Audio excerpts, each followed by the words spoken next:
জনগণের স্বার্থ, রাষ্ট্রের স্বার্থ, আমরা সেটার পক্ষে দাঁড়িয়েছি। আমরা কিন্তু কোনো দলের পক্ষে দাঁড়াই নাই। এর আগে বাংলাদেশে যত গণভোট হয়েছে সবসময় সরকার একটা পক্ষ নিয়েছে। গণভোটের মাধ্যমে কোনো নতুন সরকার গঠিত হয় না।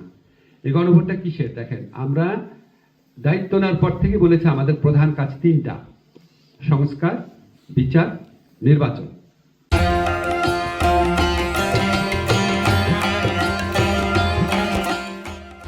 ঠিক আছে, এখন আমরা তো সবসময় সংস্কারের পক্ষে অ্যাডভোকেসি করেছি না।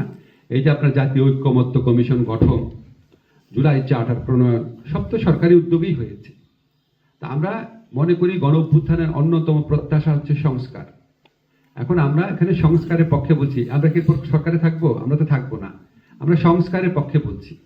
এখন আপনি আইনের বিভিন্ন রকম ব্যাখ্যা দিতে পারেন, কিন্তু আইনের ইন্টারপ্রিটেশনে একটা অনেক বড় ব্যাখ্যা হচ্ছে আলটিমেট আপনার উদ্দেশ্যটা কি।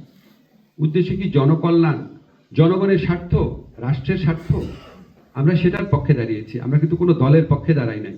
কারণ আপনি দেখবেন সব দলই সংস্কারের কথা বলেছে। সব দল সংস্কার, যারা এই সংলাপে অংশ নিচ্ছে সবাই সংস্কারের কথা বলেছে। পদ্ধতিগত পার্থক্য আছে, কেউ বলে নাই সংস্কার না। এবং আপনারা যদি ভালো করে লক্ষ্য করেন, আপনারা পত্রপত্রিকায় রাজনৈতিক দলগুলোর মতভেদের কথা অনেক এনেছেন।